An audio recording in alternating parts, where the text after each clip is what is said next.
এটা একটা অনেক বড় শিল্প, সেটাকে কিসের যেটা শিল্প? প্রমোট করে। চুরি? না কি শিল্পটা? না, দুর্গাপুজো আর্ট, দুর্গাপুজো শিল্প এটা একটা। আমি একটা কথা বলছি।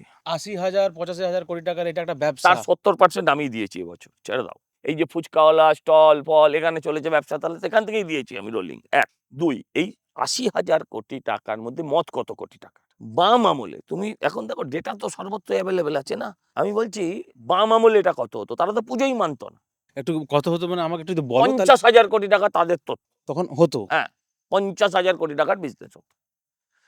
ভাই আর যদি কোনো সময় ঈদ আর পুজো অনেক সময় গায়ে গায়ে হতো। যদি ঈদ আর পুজো গায়ে গায়ে আরো বেড়ে যায় ব্যবসাটা। আরে ভাই জামা কিনবো তার সঙ্গে মমতা ব্যানার্জির ১,০০,০০০ টাকার কি ব্যাপার আছে? সাড়ে কত ব্যবসা হয়? হুম। ৮০,০০০ কোটি টাকা। মমতা ব্যানার্জি দিয়েছে কত? ৫০০ কোটি টাকা। হুম। ৫০০ টাকা লাগিয়ে তুমি ৮,০০০ টাকার ব্যবসা করতে পারবে ১ মাসে কোথাও? তাহলে করতে পারবে না তো। তাহলে এই কথাটাই ফার্স। পুরোটা ব্লাফ।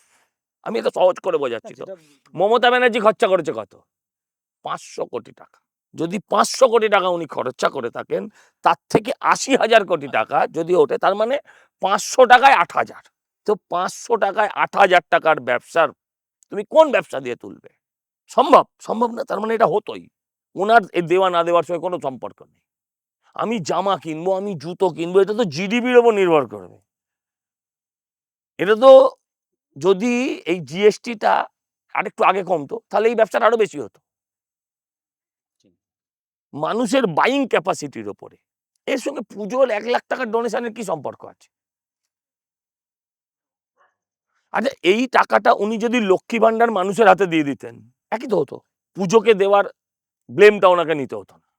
কিন্তু জানেন উনি যে ৫০০ করে বাড়তি দিলে লোকের বিরাট কিছু খুশি হবে না। কিন্তু একটা ক্লাব মানে একটা সমষ্টি। সেখানে যদি আমি এখন ১,২০,০০০ দিয়ে দিই, ওখানে কিন্তু লাফালাফি হবে। ওরা অনেককে কন্ট্রোল করবে। এইসব ব্যাপার আছে রাজনীতি।